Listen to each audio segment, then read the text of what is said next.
Business Focus with Kudzie, Sharara on the Champions League Breakfast. Good morning and welcome to Business Focus. This is a segment where we get to discuss a lot of what's happening in the world of business and, of course, get to understand kuti zvii zvakambowanda zvinoitika in the world of business. To help us understand today, we've got Kudzie Sharara on the line to take us through Business Focus. Good morning, Kudzie. How are you today? Good morning, Tinashe. Good morning, everyone. All right, thanks, Kudzie. Let's begin by rewinding to last week, Friday, and look at how the Zimbabwe stock markets are closed. Thank you, Tinashe.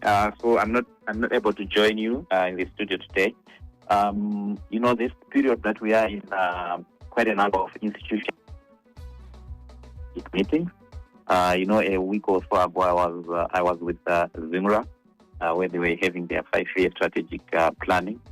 So this week, today and tomorrow, I'm with IPEC, the Insurance and Pension Commission, where they are also having their strategic meeting, and I'm there just to break down the current economic situation in Zimbabwe and how it will have an impact on the pension industry, which is very important, so that we don't have old age poverty when we are old and we have got no savings, there's no pensions. So it's a key industry, and I'm happy to be participating at their strategic plan.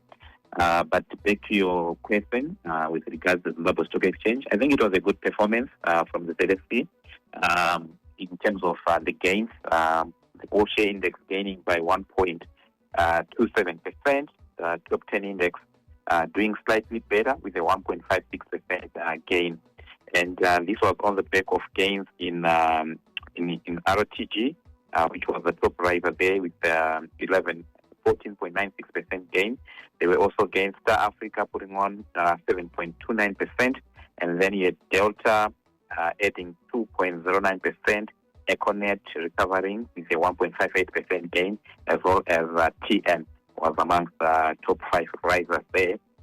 But the market was not short of losers, with Ariston losing 19.57%. Yeah, Ariston has been very volatile this year. One day it's up significantly, the next day it's down quite significantly as well. So it's been very volatile, that's Ariston. And then FS Mutual Life also down by 15%. ZSC Holdings losing 14.55%. Nichols dropping 11.25%. And then Masimba Construction also coming off by 5.41% to complete the top 5 losers for Friday. And then in terms of where investors were putting their money, more trades were in Econet, about 45.5 million VIG worth of shares changing hands there in Econet. Econet is one of the most liquid and most traded counters on the Zimbabwe Stock Exchange. Then also investors were putting their money into Delta, about 1.5 million, and then NMB 1.2 million, CPZ and Citco also getting a sizable chunk of the funds that were invested. And then on the Victoria Falls Stock Exchange, I think there was some profit taking there. Remember that this market has really performed well this year, and but there was profit taking on Friday with the market closing 3.57% lower at and now year-to-date gain just about 50% year-to-date gain, but it was down by 3.57%.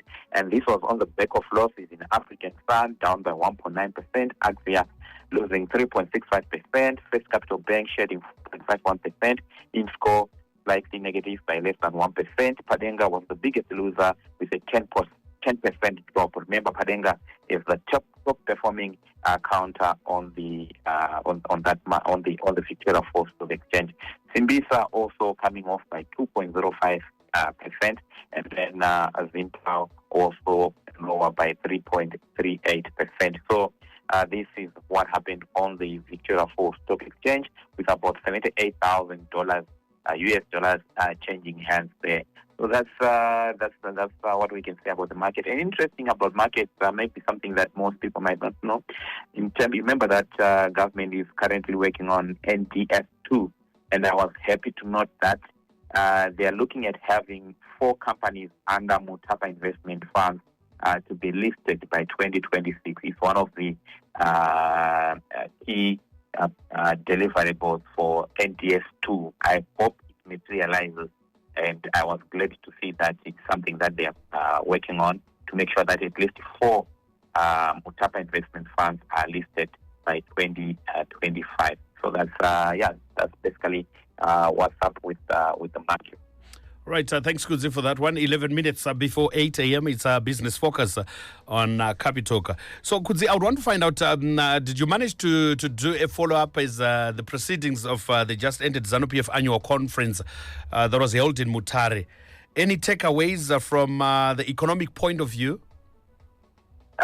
Yes, Tinashe, you cannot not follow what's happening there because it's the ruling party. And it started, I think, with a presentation by the Minister of Finance and Economic Development, Professor Mtuli, just giving an update on where we are as an economy. And he reiterated that the economy is set to grow by 6.6% this year.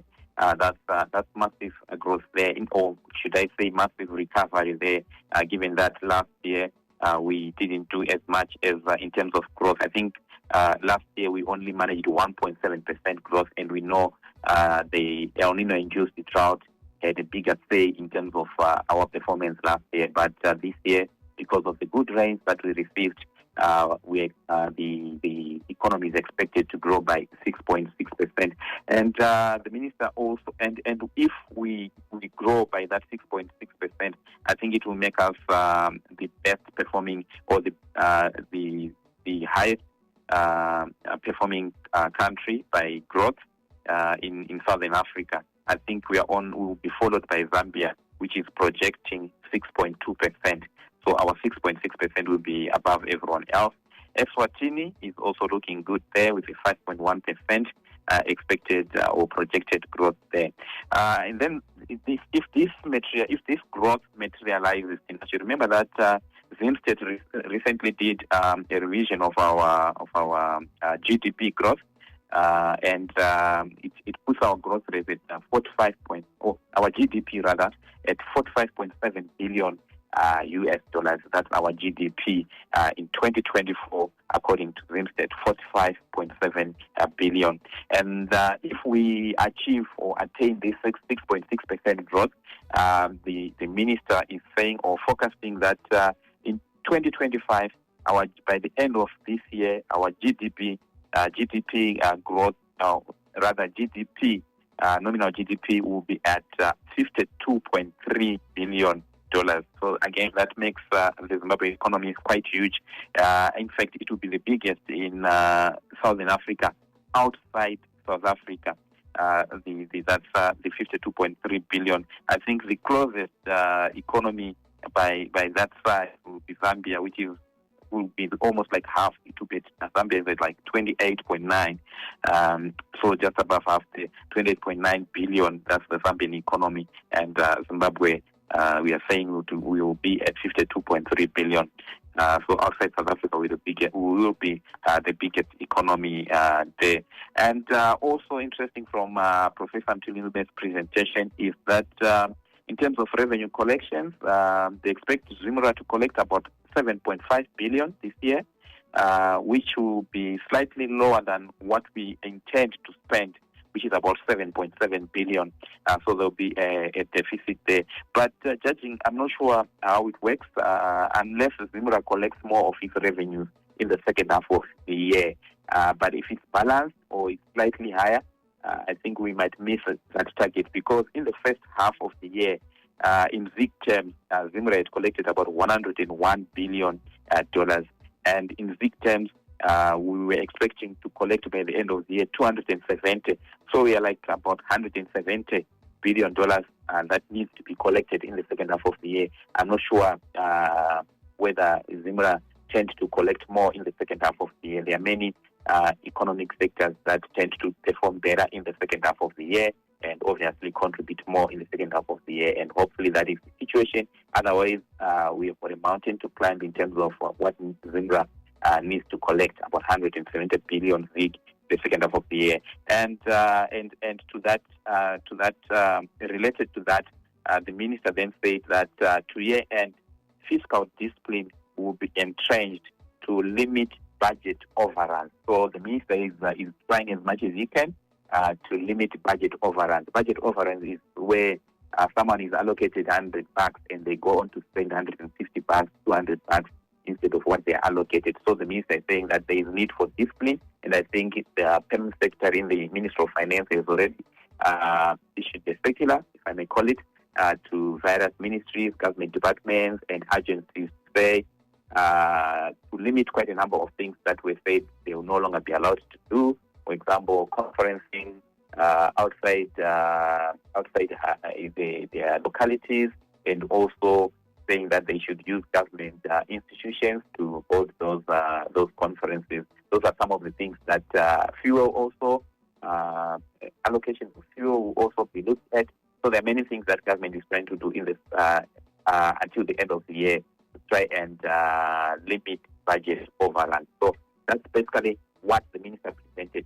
However, the Zanu PF Conference also came up with resolutions in terms of what they expect government to do. Remember, it's the ruling party, and I'm sure it informs how what ministers will be implementing. So one of the resolutions there, in terms of economic resolution, so we are only looking at economic resolution from that conference.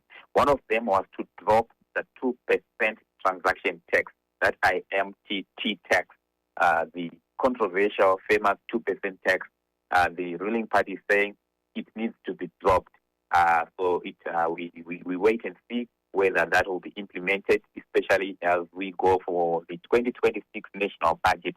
Hopefully the 2% tax will no longer be there, or it will be reduced maybe to 1% or something like that. But the resolution is that it has to be dropped.